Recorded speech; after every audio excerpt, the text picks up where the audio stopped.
Oke, selamat pagi. Jadi hari ini juga ajar kamu bab 6. Tajuk bab 6 adalah peningkatan pengeluaran makanan dan teknologi makanan. Oke, mari kita mula. Perkembangan dalam teknologi makanan. Kita tahu perkembangan dalam teknologi makanan kita ni semakin pesat lah, okay? Semakin pesat daripada dulu hingga sekarang. Contohnya kalau dulu kita tidak peti sejuk untuk simpan makanan, sekarang kita ada peti sejuk, kita ada icebox kita untuk simpan makanan. Itu contoh lah. Okay, apa tu teknologi makanan? Teknologi makanan itu adalah penggunaan sains dan teknologi dalam penghasilan, pemprosesan, pembungkusan, pengagian, penyediaan, dan penggunaan makanan. Jadi, penggunaan sains dan teknologi dalam segala perkara ini kita panggil teknologi makanan kita lah. Okay? Bukan itu saja. Okay? Teknologi makanan juga merangkumi, merangkumi pemilihan bahan makanan mentah. Okay? Cara mengawal kualiti makanan yang diproses, macam mana kita mau kawal tu kualiti, kita mau kualiti yang baik ke yang tidak baik. Okay? Menyelenggara alat pemprosesan supaya kita punya alat tu tidaklah cepat rosak, jadi kita mesti buat penyelenggaraan juga, dan menghasilkan makanan baru. Okay. Ini adalah teknologi makanan secara umumnya, secara dasarnya. Okay. Definisi pemprosesan makanan. Apakah itu pemprosesan makanan? Pemprosesan makanan itu adalah proses pengubahsuaian bahan makanan mentah kepada bentuk lain yang sesuai dan boleh dimakan oleh manusia. Kita ubah suatu bahan makanan mentah kita kepada bentuk lain yang boleh dimakan oleh manusia. Selain daripada itu juga, proses ini akan menjadikan makanan lebih tahan lama. Sebagai contoh, kita lihat di gambar aja, kita ada ikan sardin di sini. Ikan sardin ini kalau kita biarkan 1-2 minggu ni dalam icebox ni, orang bilang kurang-kurang fresh sudah. Okay, kurang-kurang fresh. Jadi kalau kita jadikan dia sebagai sardin, okay, dalam tin ni, kalau kita simpan 2-3 bulan pun masih lagi fresh, masih sedap lagi. Okay, masih lagi orang bilang makan sehingga menjelat jari. Okay, sedap. Okay, itu adalah pemprosesan makanan. Okay, kita pergi kepada tujuan memproses makanan. Ada 5 tujuan memproses makanan. Okay, yang pertama, untuk membunuh mikroorganisma. Lepas tu untuk memudahkan pencernaan, menjadikan makanan lebih tahan lama, meningkatkan kandungan nutrien, dan memudahkan pengangkutan, penggunaan, dan lain-lain lah. Okay, kita tengok satu persatu. Membunuh mikroorganisma. Okay, seperti kita tahu, mikroorganisma ni akan menguraikan makanan dan menghasilkan toksin, sekaligus akan mencemarkan makanan. Okay, itu sebab mikroorganisma tu perlu dibunuh lah, supaya kita punya makanan tu tidak terurai. Okay, tidak macam dalam gambar aja ni. Tengok ni tomato terurai begini. Sama juga ni strawberry. Okay, jadi dengan adanya mikroorganisma, makanan tu tidak tahan lama. Jadi kalau kita bunuh mikroorganisma, makanan tu akan jadi lebih tahan lama. Okay. Okay, seterusnya kita pergi memudahkan pencernaan.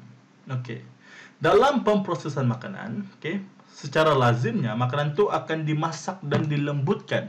Ini akan menjadikan makanan kita lebih senang dicernakan. Contohnya macam ni, sup cendawan ni.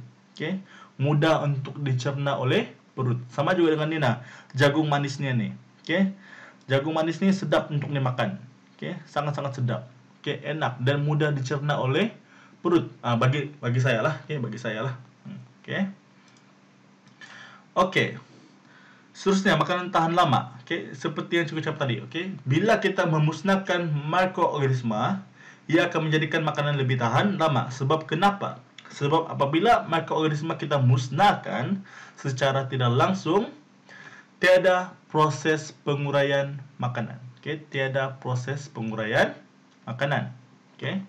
Nah, contohnya macam ni, makanan dalam tin ni. Okay, dia sangat-sangat tahan lama. 2-3 bulan, 4 bulan, 5 bulan masih boleh disimpan, masih boleh dimakan, dan dia masih sedap. Okay, masih sedap lagi. Okay, seterusnya, meningkatkan kandungan nutrien. Okay, nutrien ditambahkan kepada makanan untuk menjadikannya lebih seimbang. Perisa dan pelbagai pewarna ditambahkan supaya makanan itu menjadi lebih lazat, lebih menarik. Macam ni yogurt ni, kita tambah dia vitamin-vitamin, kita tambah dia nutrisi-nutrisi lain supaya jadi sangat sedap. Okay, sama juga macam ni susu kurma ni. Okay, kita tambah lagi nutrien-nutrien yang baik untuk badan, menjadikan dia sangat lazat, dan mempunyai nutrien yang baik. Lepas tu, memudahkan pengangkutan dan penggunaan. Okey. Bila kita sudah proses makanan tu, kita akan lebih mudah untuk mengangkutnya lah. Contohnya macam ni, tin makanan ni. Okey, ada kurma ayam, ada sardin. Jadi bila dalam tin ni kita senang kita simpan dalam kotak. Lepas tu kotak tu kita letak dalam lori tu kita angkut pergi kedai lah. Daripada kita bawa ayam seketul kan, bawa ayam begini jalan-jalan, bagus kita bawa ni tin, ya senang sikit. Sama juga ni, tengok ni minuman, senang mau disusun, cantik disusun, kemas, memudahkan kita mengangkut, memudahkan kita menggunakannya, tinggal buka minum. Okey, memudah kita simpan dia. Tengok kita simpan dalam chiller ni, dalam peti sejuk ni. Okey, dan memudahkan untuk kita bungkus dia. Okey, letak dalam plastik, okey, bawa balik pergi rumah. Okey, senang saja. Okey. Itu adalah tujuan memproses makanan.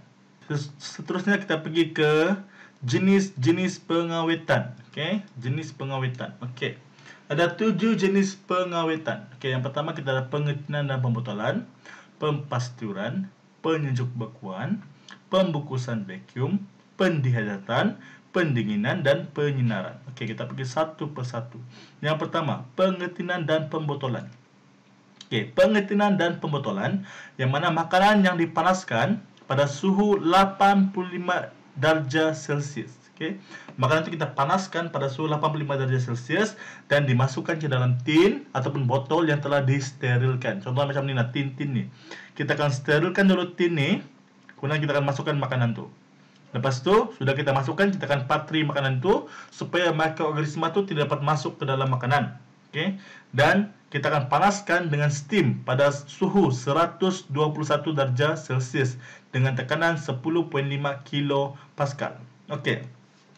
Kenapa mesti 121? Okey, sebab spora mikroorganisma, spora mikroorganisma boleh bertahan sehingga 120 darjah Celsius. Itu sebab kita kena panaskan pada suhu 121 untuk memastikan spora pun mati. Okey, untuk memastikan itu spora pun mati. Okey. Okey. Kita bergerak ke next jenis pengawetan. Okey, pempasturan. Okey, pempasturan sesuai untuk mengawet susu segar ataupun jus buah-buahan. Yang mana susu segar tu akan dipanaskan sehingga 63 darjah Celsius selama 30 minit atau kita panaskan pada suhu 72 darjah Celsius selama 15 saat dan kita sejukkan segera. Okey, jadi ada dua cara. Sama ada kita panaskan 63 darjah Celsius selama 30 minit dan kita sejukkan, ataupun kita panaskan 72 darjah Celsius selama 15 saat dan kita kasih sejuk. Jadi ada dua cara untuk pempasturan ni. Okey, ingat dia untuk susu segar dan untuk jus buah-buahan. Okey. Pengetinan dan pembotolan tadi tu untuk mostly untuk makanan lah. Okey, macam daging ayam, kari-kari ayam. Okey. Okey, penyejuk bekuan. Penyejuk bekuan tu di mana dalam untuk pengawetan penyejuk bekuan tu makanan tu kita sejuk bekukan secara perlahan pada suhu 0 darjah Celsius. Tapi kalau untuk penyejuk bekuan segera, makanan tu kita sejuk bekukan pada suhu kurang daripada negatif 18 darjah Celsius. Okey. Jadi ada dua cara juga. Okey, sama ada kita sejukkan perlahan-lahan ataupun kita terus sejuk bekukan pada suhu negatif 18 darjah Celsius untuk penyejuk bekuan segera. Jadi yang ni untuk daging-daging lah. Mostly untuk daging-daging mentah. Okey, daging-daging yang mentah. Okey. Pembukusan vakum. Pembukusan vakum adalah jenis pengawetan di mana udara dikeluarkan daripada bekas makanan. Okey, daripada bekas makanan tu kita akan keluarkan udara. Yang mana makanan tu disimpan dalam keadaan kedap udara. Kedap udara bermaksud tiada udara lah. Okey. Itu sebab kita sebut vacuum, tiada udara langsung. Jadi sesuai untuk menyimpan makanan yang mudah rosak akibat pengoksidaan. Contohnya macam di gambar aja kita lihat nih, tengok ikan nih. Okey, kita ada sayur-sayur. Kita ada buah-buahan. Tengok nih, dia punya plastik, tiada udara. Okey. Udara dia sudah disedut keluar. Okey, kita ada mesin khas untuk menyedut keluar tu udara. Okey. Okey, kita terus kepada next slide. Pendehidratan. Okey, pendehidratan. Ada 3 kaedah pendehidratan. Yang pertama, kita menjemur makanan di bawah cahaya matahari, contohnya macam di gambar. Okey, kita jemur ikan-ikan di bawah cahaya matahari. Yang kedua, mengeringkan makanan dengan haba yang tinggi, macam ni ikan juga. Kita keringkan makanan ni menggunakan asap. Okey. Asap yang panas lah. Okey, haba yang tinggi. Ini kita panggil ni sinalau. Okey, sinalau. Okey, dalam bahasa Inggerisnya smoke fish. Memvacuumkan makanan sehingga kering, macam ni mesin ni. Okey, kita letak ayam kita letak daging kita, nanti air dalam daging tu, air dalam segala makanan yang kita letakkan dalam mesin ni akan kering lah. Okey, akan disedot keluar. Okey. Jadi ada 3 cara lah. Kita guna matahari, kita guna haba, ataupun kita guna mesin lah. Mesin memvacuum makanan sehingga kering. Okey. Pendinginan. Okey, pendinginan sesuai untuk buah-buahan, sayur-sayuran dan hasil tenusu sahaja. Okey, yang mana makanan tu disimpan dalam tempat dingin pada suhu kosong sehingga 10 darjah Celsius, macam di peti sejuk lah. Okey. Kita letak kita punya sayur-sayuran, kita letak kita punya buah-buahan. Okey. Kita letak telur, kita letak susu, ada jus lagi di sini. Jadi yang ni sesuai untuk buah-buahan dan sayur-sayuran sahaja. Okey. Okey, last sekali, penyinaran. Okey. Penyinaran kita menggunakan sinaran gamma untuk mengawet makanan, untuk memastikan proses percambahan tu perlahan. Okey, untuk memperlahankan proses percambahan biji benih, pertunasan sayuran berubi dan berakar seperti ubi kentang dan alia. Tengok ni gambar aja. Kita sedia maklum juga kalau macam ubi kentang ni, kalau kita biarkan lama-lama dia pandai bertunaskan, pandai bercambah. Jadi kita menggunakan sinar gamma untuk memastikan dia tidak bercambah, dia lambat untuk bercambah. Okey. Sama juga macam halia ni, supaya dia lambat untuk bercambah. Jadi kalau dia lambat bercambah, senanglah kita mau angkat dia pergi tempat-tempat yang jauh untuk kita ekspor keluar ke negara-negara lain. Okey. Sama juga kalau kita mau import daripada negara-negara lain. Okey, kadang-kadang shipment tu lambat. Jadi on the way dia sampai ke tempat kita tu, itu makanan sudah bercambah. Jadi untuk mengelakkan dia bercambah, kita menyinarkan menggunakan sinaran gamma. Okey. Okey, itu adalah 7 jenis pengawetan makanan. Okey. Jadi setiap jenis pengawetan ni ada dia punya makanan-makanan yang khas lah. Okey. Jangan pula apa orang bilang ayam-ayam daging yang dimasak tu kamu cakap pempasturan. Okey, pempasturan tu untuk susu. Okey, jangan pula kamu bilang sayur-sayuran tu untuk penjok bekuan. Okey. Penjok bekuan tu untuk daging-daging mentah. Jadi ada khas-khas dia lah. Okey, ada khas dia. Okey, kamu kena ingat baliklah. Okey. Jadi kita terus kepada bahan kimia yang digunakan dalam pemprosesan makanan. Ada 8 bahan kimia. Okey, yang pertama kita ada bahan awet, pewarna, peluntur, perisah, penstabil, pemanis, pengantioksida, dan yang ke-8 adalah pengemulsi. Okey, kita pergi satu persatu. Bahan awet. Okey, apa itu bahan awet? Bahan awet itu kegunaannya adalah untuk menghalang pembiakan mikroorganisma supaya makanan lebih tahan lama. Contohnya kita ada natrium nitrit, natrium benzoat. Okey, mostly kadang-kadang bahan awet ini kita letak pada makanan-makanan seperti kuih muih supaya dia lebih tahan lama. Okey. Supaya dia tidak cepat bangas lah orang bilang, supaya dia tidak cepat bangas. Okey. Okey, pewarna. Apakah tujuan ataupun fungsi pewarna ni? Pewarna tu fungsi dia adalah untuk menjadikan makanan lebih nampak menarik. Okey, supaya dia nampak colorful lah. Okey, kita ada pewarna tiruan, kita ada pewarna asli. Okey, kedua-dua ni fungsi sama untuk menjadikan makanan lebih nampak menarik. Contoh macam gula-gula ni, tengok warna-warni, nampak sangat menarik, nampak macam sedap. Okey, sama juga macam ni kek pandan ni. Bila nampak jauh-jauh begini nampak macam sedap pula. Okey, macam cikgu pun macam mau makan. Okey, sangat sedap. Okey. Seterusnya, peluntur. Peluntur tu fungsi dia untuk membuang warna yang tidak dikehendaki pada makanan. Contohnya benzoyl peroksida. Okey. Macam ni tepung gandum. Tepung gandum ni sebenarnya ada warna ni. Okey, warnanya kalau cikgu nak silap dah perang-perang begitulah. Jadi kita menggunakan peluntur supaya dia jadi warna putih begini. Okey, sama juga macam gula ni. dia sebenarnya ada warna, dia bukan putih begini, tapi kita gunakan peluntur supaya dia jadi putih beginilah. Oke. Jadi itulah fungsi peluntur. Oke. Penstabil. Apakah fungsi penstabil? Untuk menghalang pemendapan dan membaiki tekstur makanan. Contoh, kita ada tepung kanji dan agar-agar. Kalau macam memasakkan kita pakai tu tepung kanji, kita punya sup tu jadi macam orang bilang pakat-pakat sikit. Okay? Jadi dia punya tekstur makanan tu macam ada pekat dan macam sedap lah, okay? Macam es krim lah, nampak sedap. Kita menggunakan penstabil pada es krim supaya dia nampak lebih menarik lah. Okay? Lepas tu kita ada pemanis. Okay, macam biasalah, pemanis untuk memaniskan makanan. Kita ada contoh kita seperti aspartam, sakarin, seklamat, gula tebu. Okay, yang ni semua adalah pemanis-pemanis tiruan. Yang ini kita pemanis asli lah. Jadi apakah fungsi pemanis ni? Untuk memaniskan minuman-minuman kita lah. Memaniskan makanan kita, kuih-muih kita supaya nampak manis, supaya nampak sedap lah. Supaya rasa manis, okay, dan sedap.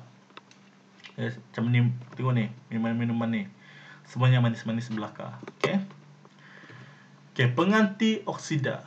Apakah fungsi penganti oksida? Untuk menghalang pengoksidaan makanan. Jadi bila pengoksidaan makanan itu terhalang, jadi makanan itu orang bilang lebih tahan lama lah. Okay, lebih tahan lama. Contohnya kita ada asid ascorbic ataupun asid citrik. Untuk membuatnya nih, apa nih?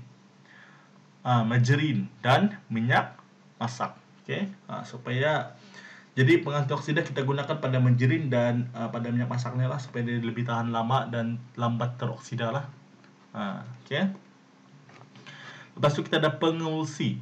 Untuk menstabilkan campuran minyak dengan air. Seperti kita tahu, minyak dan air ni tidak boleh bercampur. Jadi untuk dia punya campuran tu stabil, okay, sekata dan seragam, kita menggunakan pengemulsi. Contohnya kita ada lecithin, pektin ataupun telur ayam ni lah. Telur ayam kita buat kuih kan. Kita letak kita punya butter, kita letak kita punya air, kita letak kita punya tepung, dan kita letak kita punya telur sebagai pengemulsi. Okay, bukan je waktu buat kuih ya, waktu kita buat es krim pun kita letak pengemulsi juga. Supaya rasa es krim kita tu orang bilang segala campuran itu stabil. Okay, bercampur dengan baik tanpa sembarang masalah. Okay, itu adalah pengemulsi. Okay. Kesan penggunaan bahan kimia yang berlebihan. Jadi bahan-bahan kimia tadi itu bagus juga, bagus untuk makanan kita. Tapi kalau dia digunakan secara berlebihan, dia akan menyebabkan masalah-masalah kesehatan. Okay, kalau macam bahan awet, kalau kita mengambil bahan awet secara berlebihan akan menyebabkan keracunan makanan, gangguan saraf dan alergi. Apa itu keracunan makanan? Keracunan makanan itu termasuklah seperti muntah-muntah, sakit-sakit perut, rasa-rasa mual, cirit-birit, demam, sakit-sakit kepala. Okay? Begitu juga dengan pewarna. Kalau makan banyak pewarna, walaupun makanan kamu itu terlampau lawak, tapi kalau terlalu banyak tu pewarna, nanti kamu akan keracunan makanan dan kemungkinan besar akan ada kanser. Okay? Kemungkinan besar akan ada kanser lah. Okay, kalau perisan, okay, macam Ajinomoto tu, okay, mungkin akan menyebabkan gugur rambut ataupun sesak nafas. Jadi jangan terlampau berlebihan lah. Okay, cikgu tak tahulah sebenarnya itu Ajinomoto. Kalau ikut cerita-cerita orang bilang makan lama banyak nanti gugur rambut lah. Okay, cikgu belum pernah buat dia punya kajian lah. Okay, okay, pemanis. Okay, kencing manis. Kalau macam makan lama banyak gula, kamu akan dapat kencing manis. Jadi hati-hati ya. Jangan terlampau minum minuman yang bergas yang banyak gula tu. Minum air kosong banyak-banyak. Okay. Pengganti oksida. Okay, kalau makan lama banyak pengganti oksida pun tidak bagus. Kamu punya hati itu rosak. Okay, bukan hati cinta kamu. Okay, hatimu di dalam badan kamu ni akan rosak. Okay, dan ginjal dan otak kamu juga turut akan mengalami masalah. Jadi berhati-hati bila menggunakan bahan-bahan awet, bahan-bahan kimia ni. Okay. Jangan guna terlampau banyak lah. Okey, itu adalah kesan penggunaan bahan kimia yang berlebihan. Tidak banyak juga ni. Jadi cikgu rasa kamu boleh hafal juga lah. Cikgu rasa kamu boleh hafal juga ni ya. Okey. Usaha peningkatan kualiti dan kuantiti makanan. Okey. Ada 6 usaha untuk meningkatkan kualiti dan kuantiti makanan kita. Yang pertama, menggunakan baka yang bermutu, penggunaan teknologi moden, pendidikan dan bimbingan untuk para petani, penyelidikan dan pembangunan berterusan. Yang kelima, penggunaan tanah dan kawasan perairan secara optimum, dan yang last sekali adalah pengurusan tanah yang cekap. Oke, kita tengok satu persatu. Penggunaan baka yang bermutu. Oke, untuk meningkatkan kualiti dan kuantiti makanan kita menggunakan baka yang bermutu tinggi. Oke, supaya hasil kita banyak dan berkualiti. Lepas tu kita mendapat hasil tu cepat. Oke, dapat hasil yang cepat terhasil. Oke, mengeluarkan hasil yang lebih tahan terhadap serangan penyakit dan perosak. Contohnya macam ni sawit ni. Sawit, kalau sawit 1 ekar tu dia ada lebih kurang 55 pokok hingga 60 pokok lah. Okay, range dia, yang mana dia boleh menghasilkan 1 tan. Okay, bayangkan kalau 1 ekar tu boleh menghasilkan 2 tan. Jadi bermaksud kita punya hasil tu banyak. Okay, dan ekonomi petani juga akan meningkat, terutama yang terlibat dengan sawitnya lah. Sama juga macam ayam ni. Okay, ayam ni kalau dia ada penyakit snot ataupun coryza. Jadi penyakit ayam ni dia boleh berjangkit. Kalau ayam ni tahan kepada penyakit tersebut, maksudnya tidak lagi masalah untuk kematian ayam kita. Okay, ayam-ayam kita akan sehat walafiat dan kita pun sehatlah. Jadi kita perlu mengeluarkan baka ayam yang tahan daripada segala penyakit. Itu adalah penggunaan baka yang bermutu. Okay, ini adalah contoh. Okey, seterusnya penggunaan teknologi moden. Okey, yang mana tanaman dan ternakan dibuat secara genetik. Okey, lepas tu kita menggunakan bahan kimia dan pestisid. Pestisid di sini adalah racun-racun serangga. Okey, lepas tu kita ada alat dan mesin moden, mempercepatkan proses penanaman, pemungutan dan pemprosesan. Contohnya macam ni gambar tengah-tengah ni. Ini adalah mesin pam racun. Okey, yang menggunakan minyak. Okay, ada enjin dia, kita guna isi minyak sini, minyak petrol, dan kita pump. Jadi kita punya kerja tu lebih mudah lah, lebih cepat. Okay, lepas tu yang sebelah ni kita ada melation ni. Ini adalah racun serangga ataupun pesticide. Okay, untuk membunuh segala serangga-serangga perosak yang terdapat pada tanaman kita lah. Okay, yang ni, yang gambar pertama ni yang sini ni adalah GMO. Gambar ni menunjukkan pengubahsuaian secara genetik. Okay, tanaman ataupun ternakan. Okay, yang mana kita ubah suai dia punya genetik untuk membentuk makanan yang baru, yang lain, ataupun kita membuat makanan yang tiruan. Okay, makanan tiruan daripada yang asli itulah, kita ambil yang asli, kita buat satu lagi yang tiruan lah. Okay, supaya kita punya makanan tu ada stok, tidak payah tunggu dia berbuah, kita ada stok sepanjang masa. Itu adalah GMO. Okay. Okay, pendidikan dan bimbingan untuk para petani. Okay, yang mana pelbagai syarikat-syarikat besar yang memperkenalkan teknik-teknik pertanian yang terkini. Lepas tu kita memperkenalkan baka-baka yang bermutu kepada petani-petani kita. Okay, kita membimbing penggunaan baja, racun serangga dan kawalan biologi. Macam ni Rizda ni, dia akan ajar kamu macam mana mau tanam getah. Sama juga lembaga getah ni, dia akan buat kursus getah ni. Okay, tengok ni MPOB, dia buat kursus pengurusan dan penyelenggaraan nursery sawit. Jadi banyak syarikat-syarikat di Malaysia ni yang tujuan dia adalah untuk mendidik dan membimbing para petani kita. Tinggal tu kita punya para petani sama ada mau ikut atau tidak. Okey. Jadi dia sebenarnya penting sebab dia akan memperkenalkan pelbagai teknik-teknik pertanian yang terbaru. Lepas tu memperkenalkan baka-baka yang bermutu tinggi. Okey, jadi dia pentinglah sebenarnya. Jadi kita berharap juga kepada syarikat-syarikat besar ni lah untuk membimbing kita kepada negara yang lebih maju dalam bidang pertanian kita lah. Okey. Penyelidikan dan pembangunan berterusan. Jadi segala teknik-teknik terbaru tadi tu perlu diselidik. Okey, perlu dikaji. Okey. Jadi penyelidikan dan pembangunan berterusan ni adalah untuk mengkaji teknik-teknik pertanian yang berkesan, baka-baka yang bermutu tinggi, baja dan racun yang efektif, mempelbagai jenis makanan. Jadi dia akan kaji semua ni. Itu sebab kita punya racun tu ada kelas 1, kelas 2, kelas 3, kelas 4. Okey, baja kita ada baja untuk baja buah, ada untuk baja subur, ada untuk baja akar. Ada banyak jenis baja lah. Jadi segala baja-baja jenis-jenis racun yang keluar nih itu semua daripada kajian-kajian yang dibuat. Bukannya terus tiba-tiba ada. Kita kena buat kajian dulu baru dia ada. Penggunaan tanah dan kawasan secara optimum. Kita mengadakan sistem pengairan yang berkesan. Menggunakan kawasan perairan terbiar sebagai tapak aquakultur, menentukan jenis makanan sesuai dengan tanah ataupun kawasan perairan. Macam gambar ni kita tengok sistem pengairan yang berkesan. Dia ada timer dia. Waktu pagi dia akan siram, waktu petang pun dia akan siram. Tak payah lagi kita mau siram guna tangan, mau bawa kita punya penyiram tu jalan-jalan, tak payah. Kita ada teknologi kita sudah. Lepas tu kawasan-kawasan yang terbiar, macam ada kolam-kolam terbiar begini, kita letaklah ikan-ikan tilapia kah. Kurang-kurang pun ada hasil juga, bukannya kosong begitu saja kan. Lepas tu kita menentukan jenis tanaman yang sesuai dengan tanah ataupun kawasan perairan. Contohnya macam kalau tanah gambut, kita tanamlah nanas. Kalau macam tanah-tanah liat gitu, tanah-tanah merah, kita tanamlah sawit. Kalau macam ada pasir-pasir sedikit, kita tanamlah mungkin ubi manis kah, ubi keledek kah. Pulanglah. Itu contoh. Pengurusan tanah yang cekap. Kita mesti menguruskan tanah kita dengan cekap untuk memelihara kesuburan tanah supaya tanah itu sentiasa subur. Untuk mencegah hakisan tanah. Itu sebab kita kena menjalankan sistem pastura ataupun tanaman bercampur ataupun tanaman bergilir. Ada banyak contoh lah. Contoh sistem pastura ni. Sistem pastura ni bermaksud kita ada, kalau macam kita ada lembu kan. Lembu kita tu kita pelihara dulu di kawasan A. Sudah dia makan di sana, di A tu bulan depan kita bawa pergi B. Lepas tu bulan depannya lagi kita bawa pergi kawasan C.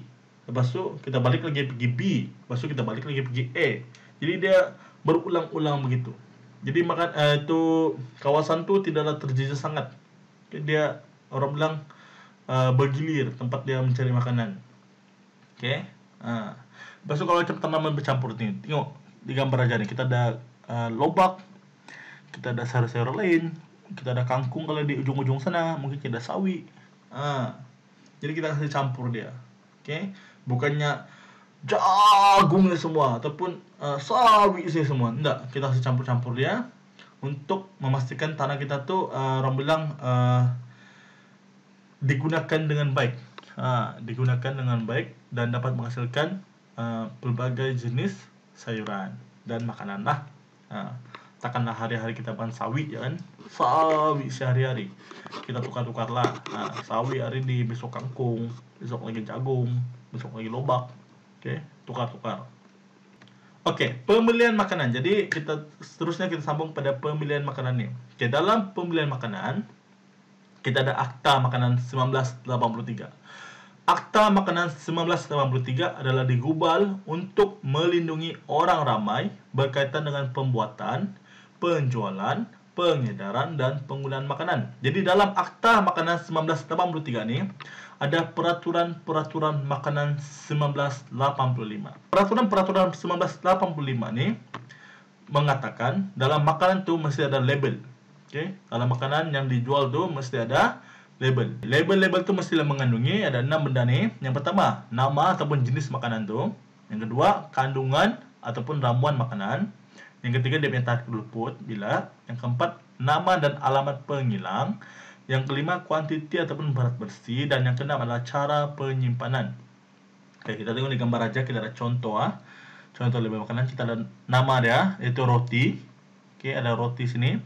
Kita ada kandungan ataupun ramuan makanan. Tengok ni table kecil ni. Kita ada dia punya kandungan ataupun ramuan makanan dia. Kita ada dia punya expired date tu nak guna sebelum bila. Kita ada alamat penghilang dan ni nak dibawa ada alamat penghilang.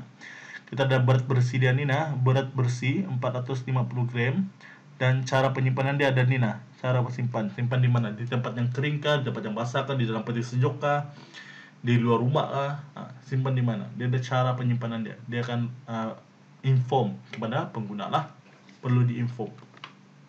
Ini adalah pemilihan makanan. Jadi yang ni kamu kena ingat lah, label-label yang perlu ada ni mesti kamu ingat, wajib diingat sebab dia akan keluar di SPM nanti lah.